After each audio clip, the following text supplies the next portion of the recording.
بسم اللہ الرحمن الرحیم۔ محترم ناظرین، السلام علیکم۔ رسول خدا صلی اللہ علیہ وآلہ وسلم کی حیات طیبہ میں ایک صحرائی عرب آپ کی زیارت کے لیے مدینہ منورہ کی طرف روانہ ہوا۔ راستے میں دیکھا کہ ایک کبوتری نے بچے دیے ہوئے تھے۔ اس نے کبوتری کے بچے اٹھا لیے اور دل میں کہا، یہ بچے حضرت صلی اللہ علیہ وآلہ وسلم کی خدمت میں بطور تحفہ پیش کروں گا۔ جب کبوتری نے اپنے بچے ایک انسان کے ہاتھ میں دیکھے تو وہ بڑی مضطرب ہوئی اور اس کے سر پر چکر کاٹنے لگی۔ وہ شخص مدینہ پہنچا اور مسجد نبوی میں گیا، حضرت کی زیارت کا شرف حاصل کیا اور کبوتری کے بچے آپ کی نظر کیے۔ کبوتری نے جیسے ہی اپنے بچوں کو دیکھا تو وہ تیزی سے زمین پر اتری اور بچوں کے گرد چکر لگانے لگی۔ پھر وہ اڑی اور کچھ دیر بعد واپس آئی تو اس کی چونچ میں غذا تھی، جسے اس نے چوزوں کے سامنے ڈالا اور اڑ گئی۔ پھر کچھ دیر بعد دوبارہ آئی اور اپنے چوزوں کے سامنے غذا ڈالی۔ اس منظر کو رسول اکرم صلی اللہ علیہ وآلہ وسلم اور دوسرے تمام صحابہ اکرام نے دیکھا۔ رسول اکرم نے اپنے صحابہ سے فرمایا، تم نے دیکھا کہ ایک کبوتری کو اپنے چوزوں سے کتنی محبت ہے؟ صحابہ نے کہا، بے شک یا رسول اللہ، آج ہم نے ماں کی ممتا کا یہ عجیب پہلو دیکھا ہے۔ حضرت صلی اللہ علیہ وآلہ وسلم نے فرمایا، مجھے اس ذات کی قسم جس کے قبضہ قدرت میں میری جان ہے اور جس نے مجھے برحق نبی بنا کر مبعوث کیا ہے، تم نے ممتا کی جو شفقت دیکھی ہے، اللہ اس کی نسبت ہزاروں گنا اپنے بندوں پر مہربان ہے۔ یہ سن کر صحابہ بہت خوش ہوئے اور انہوں نے خدا کا شکر ادا کیا۔ پھر حضرت صلی اللہ علیہ وآلہ وسلم نے حکم دیا کہ کبوتری کے بچے آزاد کر دیے جائیں۔ جالینوس اپنے دور کا مشہور حاذق طبیب اور بہت بڑا عالم تھا۔ ایک دن بیٹھے بٹھائے اس کے ذہن میں ایک سوال پیدا ہوا کہ خدا نے غلاظت میں پلنے والے سیاہ بھنورے کو کیوں پیدا کیا؟ اس غلیظ بھنورے کی پیدائش کا بھی کوئی فائدہ ہے؟ آخر اللہ نے بے فائدہ اشیاء کیوں پیدا کیں؟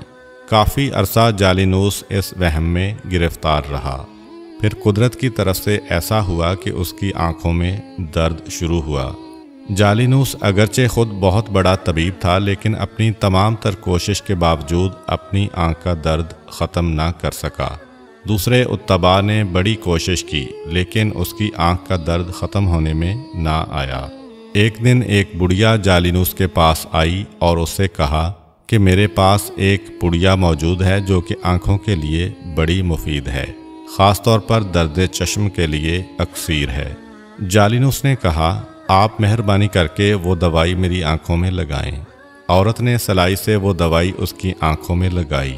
تھوڑی دیر کے بعد آنکھ کا درد ختم ہو گیا اور جالینوس کو آرام آ گیا۔ اس کے بعد جالینوس نے اس بڑھیا کو بلایا اور اس سے پوچھا کہ تم نے یہ لاجواب دوائی کس چیز سے بنائی ہے؟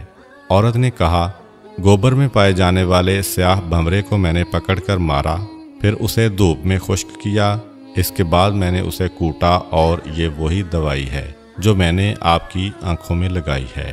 جب جالینوس نے یہ جواب سنا تو حیران رہ گیا اور اسے معلوم ہو گیا کہ خدا نے کوئی چیز بیکار اور بے فائدہ پیدا نہیں کی۔ مشہور متکلم علی بن میثم بغداد کے رہائشی تھے۔ ان کے زمانے میں مامون کی حکومت تھی۔ اس وقت حسن بن سہل مامون کا اہم ترین وزیر تھا، جو کچھ الحاد کی طرف مائل تھا۔ ایک دن ایک زندیق اس کے پہلو میں بیٹھ کر شیخیاں بگھار رہا تھا اور بہت سے افراد اس کی باتوں کو دلچسپی سے سن رہے تھے۔ وہ بدبخت یہ ثابت کرنے میں مصروف تھا کہ پوری کائنات از خود پیدا ہوئی ہے، اس کا کوئی خالق اور مدبر نہیں ہے۔ ابھی وہ اپنی یاوہ گوئیوں میں مصروف تھا کہ اتفاق سے علی بن میثم بھی وزیر کے دربار میں تشریف لائے۔ انہوں نے زندیق کی باتیں سنی تو انہیں سخت صدمہ ہوا۔ انہوں نے وزیر حسن بن سہل کو مخاطب کر کے کہا، جناب، اس کی باتیں بعد میں سن لینا، پہلے میری بات سنیں۔ آج میں نے اپنی زندگی کا عجیب ترین حادثہ دیکھا ہے اور میں وہ آپ کو سنانا چاہتا ہوں۔ ان کی اس آواز پر خاموشی چھا گئی۔ وزیر نے کہا، آپ نے آج کیا دیکھا ہے؟ علی بن میثم یوں مخاطب ہوئے، آج مجھے آپ کے یہاں آنا تھا تو میں دریائے دجلہ کے ساحل پر گیا۔ تاکہ کشتی پر بیٹھ کر آپ کے پاس آ سکوں۔ میں نے دیکھا کہ ایک کشتی کسی ملاح کے بغیر چلتی ہوئی دجلہ کے کنارے آ کر لگی۔ لوگ اس پر سوار ہوئے۔ پھر کشتی مسافروں کو لے کر دریا میں چل پڑی۔ کشتی میں بیٹھے ہوئے مسافروں نے مختلف گھاٹوں پر اترنا تھا۔ کشتی ہر ایک گھاٹ پر گئی اور مسافر اپنے اپنے گھاٹ پر اترتے گئے۔ پھر آخر میں اس نے مجھے آپ کے محل کے سامنے آ کر اتارا۔ اس کے بعد آپ کے پاس چلا آیا۔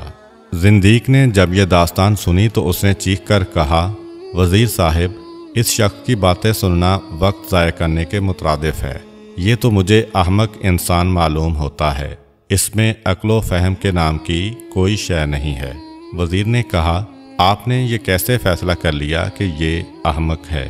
زندیق نے کہا، جناب، اس سے بڑھ کر اور حماقت کیا ہو سکتی ہے کہ ایک کشتی ملاح کے بغیر خود بخود چل کر گھاٹ پر آئے اور مسافروں کو اٹھا کر مختلف گھاٹوں پر اتارے، جبکہ ہم سب جانتے ہیں کہ کشتی لکڑی سے بنی ہوئی ہوتی ہے۔ وہ جمادات کی ایک شکل ہے، اس میں تو روح ہے اور نہ عقل اور نہ ہی احساس ہے۔ آخر ایک کشتی سے یہ توقع کیسے کی جا سکتی ہے کہ وہ خود بخود سفر کرے اور مسافروں کو ان کی منزل مقصود پر اتارے؟ علی بن میثم نے فرمایا، وزیر صاحب، احمق میں نہیں، یہ خود ہے۔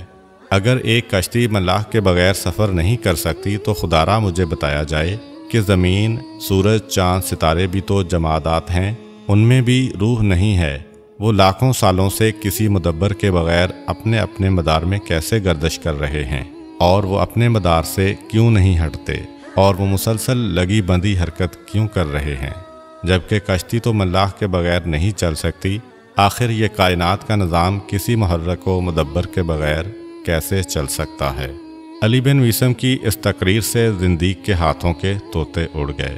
وہ سخت شرمندہ ہوا اور شرمندگی کی وجہ سے گردن جھکا لی، پھر خاموشی سے اٹھ کر وہاں سے چلا گیا۔ امید کرتا ہوں کہ آپ کو آج کی ویڈیو اچھی لگی ہوگی۔ اگر آپ کو ہماری ویڈیو اچھی لگی ہے تو ویڈیو کو لائک کریں اور مزید اس طرح کی ویڈیوز دیکھنے کے لیے ہمارا چینل سبسکرائب کر لیں۔ ملتے ہیں نیکسٹ ویڈیو میں، اجازت دیجیے، اللہ حافظ۔